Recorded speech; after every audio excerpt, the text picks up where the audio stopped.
सर्दियों के लिए कहवा बहुत ही ख़ास है। देखिए बहुत थोड़ा सा अदरक मैंने, आप समझिए 2 कप कहवा बनाने के लिए मैंने आधी चमची अदरक बारीक काटा हुआ अदरक आधी चमची हमने लिया।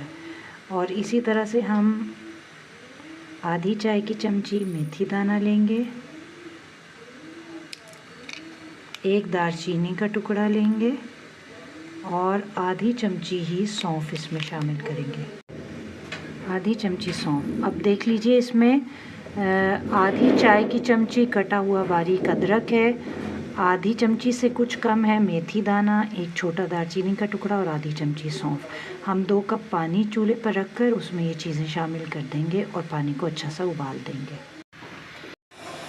उबाल आने पर इसमें मिठास के लिए हस्बे जायका गुड़ शामिल कर देंगे और बिल्कुल दम की आंच करके हम इसको ढककर 5 मिनट तक दम पर पकाएंगे और फिर हमारा कहवा तैयार है।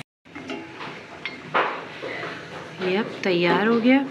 5 मिनट बस हमने दम पे दिया था इसको और बस अब हम इसे कप में निकाल लेंगे। मिठास के लिए गुड़ शामिल किया था। ठंड में नहायत मुफीद, खांसी, नज़ला, छींकें, एलर्जी दिन में 1 दफ़ा या 2 दफ़ा पी लें। अगर 1 दफ़ा पिएंगे तो रात को सोते वक्त पी कर सो जाएं।